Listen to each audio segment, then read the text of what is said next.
पूरे देश में आतंक मचाने वाले बस दो भाई है। नमस्कार, शिवशाही बाईटमध्ये सर्वांचं स्वागत। आज मी तुमच्यासाठी special Yeola all over Paithani घेऊन आलोय। ही कथा आहे दोन मित्रांची, शुभम नाकोड आणि गौरव क्षत्रिय यांची। त्यांनी पारंपरिक पैठणी व्यवसायाला तंत्रज्ञानाची जोड देत यशाची नवी शिखरे गाठली। येवल्यातून सुरू झालेला हा प्रवास आता संपूर्ण महाराष्ट्रात आणि त्याही बाहेर पसरला आहे। शिवशाही पैठणी नेटवर्कच्या स्थापनेने घरगुती महिलांना बिझनेसच्या संधी दिल्या। फेसबुक, यूट्यूब आणि इंस्टाग्रामच्या माध्यमातून त्यांनी महिलांना आत्मनिर्भर बनवले। आता घरबसल्या पैठणी विकून त्या आर्थिक स्वातंत्र्य मिळवत आहेत।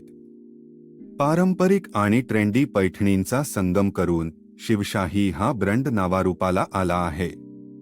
शिवशाही लाडकी बहीण योजना सर्वसामान्य स्त्रियांचे स्वप्न साकारते। आज महाराष्ट्रभर 15 शाखा दिमाखात उभ्या आहेत। शिवशाही पैठणी म्हणजे केवळ वस्त्र नाही, तर मराठा संस्कृती, इतिहास आणि परंपरेचे प्रतीक आहे। मानाचा सलाम शुभम नाकोड आणि गौरव क्षत्रियांना, ज्यांनी या अद्भुत प्रवासाला सुरुवात केली।